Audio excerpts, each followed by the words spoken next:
일각에서는 한국의 해상탄도미사일 방어 체계는 쓸모없는 일이라며 주장하고 있고, 우리 주변국인 중국과 일본은 한국의 탄도탄 요격 미사일의 개발을 방해하기 위해 거센 압박을 가해 미 사업을 취소시키려 수단과 방법을 가리지 않고 있습니다. 또 다른 일각에서는 1조 원 이상의 개발비라는 명목으로 이처럼 수많은 논란과 비난에도 한국의 해상탄도미사일 방어체계의 국산화가 결정된 것은 KDX-3 배치 2급의 치명적인 한계와 SM-3 블록 1B의 문제점, 미국산 대공전 체계의 한계로 인해 한국형 탄도미사일 요격 시스템이 절실했기 때문입니다. 북한은 내부의 위기 상황 시에 미군이나 한국군의 개입을 차단하고자 한반도 상공전리층에 핵탄두를 발사해 폭발시켜 한반도 전역에 대규모 NEMP라고 하는 핵전자기 펄스를 만들어 모든 전자기기를 파괴시킬 수 있는 능력을 갖추고 있습니다. NEMP용 핵폭발은 성층권 상공에서 일어나므로 2017년 11월에는 사거리 8,000km 이상으로 추정되는 미국 상공 400km 고도에서 핵탄두를 기폭시킬 수 있는 능력은 보유하고 있습니다. 북한에서 미국을 향해 발사되는 장거리 탄도미사일을, 즉 미국을 향한 위협을 사전에 차단하겠다는 것입니다. 또한 북한의 장거리 탄도미사일은 아직 완성 단계가 아니므로 2016년 6월 북한은 사거리 3,500km급 무수단 탄도미사일을 로프트 탄도로 발사했으며 당시 최대 고도는 1,413km였고 사거리는 400km를 기록했습니다. 북한이 사거리를 400km로 제한한 것은 일본 열도를 통과하지 않기 위해서였지만, 이는 북한이 한국의 KAMD를 돌파할 수 있음을 증명한 것이었는데요. 그래서 2016년 당시 한국군이 구축하고 있던 KAMD의 목표는 패트리엇 팩3와 천공핍을 사용해 마하 7 이하의 탄도미사일을 요격하는 것이었습니다. 이에 반해 무수단에서 한국을 공격할 경우 요격이 시작되는 50km 이하의 고도에서 마하 8에서 9의 속도를 발휘하므로 당시 KAMD로는 요격이 불가능했습니다. 그래서 2016년 중국이 반대할 것을 알면서도 한국이 THAAD 배치를 결정한 배경이 여기에 있습니다. 한국의 이지스 함인 세종대왕함은 세계가 인정하는 자타 공인 최강의 함선이지만 그 쓰임이 많아 한국 안보 환경에는 그 보유 대수가 턱없이 부족한 상황입니다. 또 우리의 적성국인 북한과 잠재적 적성국인 중국과 일본을 대응하기 위해선 새로운 함선이 필요했습니다. 한국은 북한을 포함한 주변국들의 탄도미사일을 방어할 수 있는 무기체계가 절실해졌는데요. 물론 세종대왕함이라는 이지스함이 있지만 세종대왕함은 건조된 지 10년 이상 지나면서 다변화된 미래전장 환경에는 그 전력이 부족한 상황이었습니다. 그래서 한국은 한국의 모든 기술을 집약시킨 다목적 전투함 개발을 추진하게 됩니다. 개발비만 무려 1조 8천억 원 들어갔고 6척을 건조하는데 총 7조 원 이상의 사업비가 투자되면서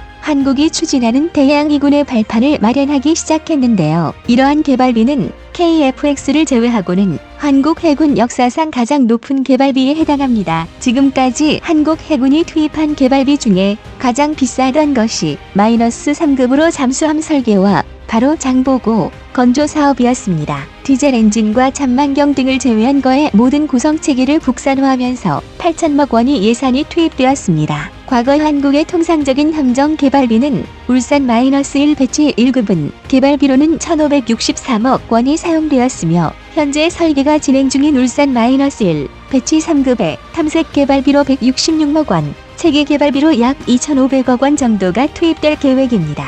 그런데 미 함선은 울산급의 10배가 넘는 비용이 투입됐습니다. 이렇게 엄청난 금액을 투입해 개발하는 함선은 바로 한국의 차세대 스텔스 이지스함 KDDX입니다. 사실 KDDX급은 2026년에 등장할 울산 -1 배치 3급 기술의 확장형에 해당하므로 함정 개발비 자체가 그렇게 폭증할 이유는 없었습니다. 그런데 개발비가 1조 8천억 원으로 폭증한 이유는 한국의 안보가 그만큼 풍전등화의 상황에 처해 있기 때문인데요. 주변국들의 국방력이 강해지면서 한국은 이를 효과적으로 대응할 수 있는 대응 체계가 필요해졌는데요. 그래서 새롭게 추진한 것이 한국형 해상 탄도미사일 방어 체계입니다. 보다 더 정확히 말하면 KDX-3 배치 2급과 미국제 SM-3의 문제점을 극복하기 위함입니다. 또한 현재 한국이 개발하는 한국형 해상 탄도미사일 방어 체계는 SM-3 블록 1B급이므로 중국이 배치를 반대한 THAAD보다도 요격고도와 사정거리가 훨씬 긴 모델입니다. 사실 SM3를 우리가 적극적으로 배치 못하는 이유가 있는데 바로 중국과의 정치적인 문제 때문입니다.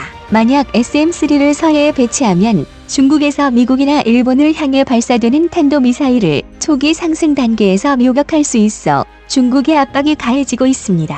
그래서 한국이 이런 불필요한 논쟁을 피하기 위해 자체적으로 새로운 한국형 요격체계를 개발하는 것입니다. 그럼 이 영상을 시청하시는 분들은 아무리 최신 함정이라지만 왜 이렇게 많은 개발비가 들어갈까 하는 의문이 드실 텐데요. KDDX의 개발비 1조 8천억 원 중에 1조 원 이상이 탄도미사일 요격체계 개발에 사용된다는 걸 아시는 분들은 많지 않으실 겁니다. 외형적으로 한국형 해상 탄도미사일 방어체계는 LSM을 기반으로 하고 있지만 기술 개념만 동일할 뿐 완전히 새로운 체계라고 봐도 무방합니다. 구체적으로 LSM은 1조 900억 원을 투입해 요격고도 100km 이하급의 사거리 약 100km급 이상의 요격체계를 개발하는 것입니다. LSM의 S밴드 MFR 레이더의 탄도미사일 탐지거리는 300km 이상으로 알려지고 있습니다.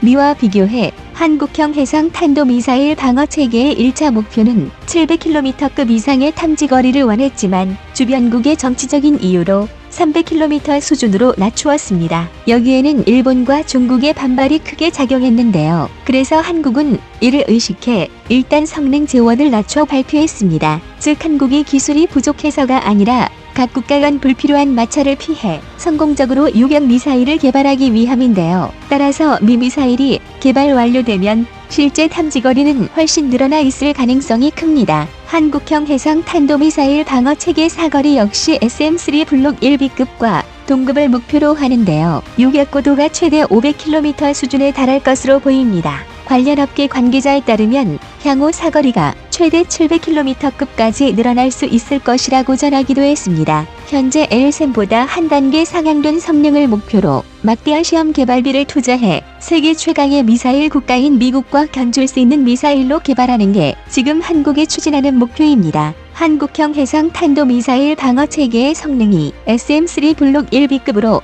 상향된 이유는 기존 KDX-3 배치 2급의 문제점을 지적하고 있습니다. 해군이 현재 운용하고 있는 세종대왕급 이지스함 3척은 북한이 발사한 탄도미사일을 레이더로 탐지 추적은 가능하지만 요격 능력이 빠져 있습니다. 이 때문에 매의 눈만 있고 감철 주먹이 없다는 지적을 받아왔었습니다. 그래서 해군과 방위사업청이 추진 중인 KDX-3 배치2 사업은 세종대왕급 구축함에 부족한 탄도탄 요격 능력을 추가시키고 대잠 작전 능력을 향상시킨 신형 이지스 구축함 3척을 2028년까지 3조 9천억 원을 투자해 확보하는 사업입니다. 미 함선은 길이 170m 경하 배수량 8,100톤급의 KDX-3 배치3는 이지스 전투 체계와 더불어 탄도미사일 방어 BMD 체계를 갖췄습니다. 등을 모두 갖춰 탐지, 추적 등의 대응 능력은 2배 이상 증가했습니다. 또 잠수함 탐지 거리는 3배 이상 향상됐는데요. 이와 함께 보조 추진 체계를 탑재해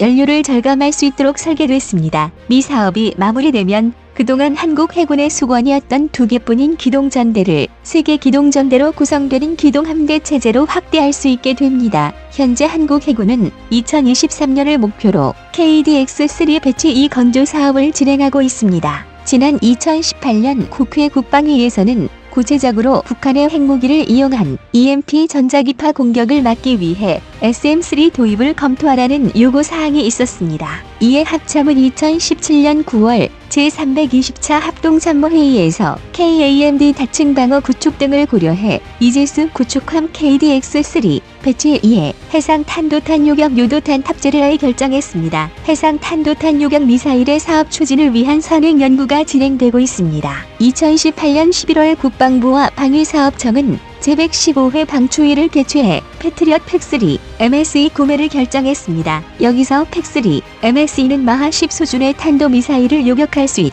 북한 영해의 전진 배치에 상승 단계에서 격추하는 것입니다. 개발의 당위성만큼은 인정했지만 사업이 쉽사리 통과하지 못했습니다. 그 이유는 기술적 리스크가 높은 데다 막대한 개발비가 소요되기 때문이었고 무엇보다 KDX-3 배치 2급과 충돌하는 면도 많았기 때문입니다. 또 개발 사업이 제대로 진행되지 못할 경우 KDDX 건조 비용으로만 알고 있는 일부 언론으로 인해 막대한 개발 비용을 날렸다는 비난의 여론을 무시할 수 없었기 때문입니다. 이 때문에 실제 한국 해군은 KDDX급을 2020년대 중반부터 도입하길 원하고 있지만 해상 탄도미사일 방어 체계 개발이 추가되면서 현재 그 개발 완료 시점이 2029년 이후로 늦추어진 상태입니다. 그런데 아직도 일각에서는 단순히 KDDX를 해군의 전투함이 늘어나는 것으로 잘못 받아들여져 우리가 KDDX를 확보해야 하는 본질조차 모르고 비난하고 있습니다. 여러분의 생각은 어떠신가요? 시청자님의 현명한 의견을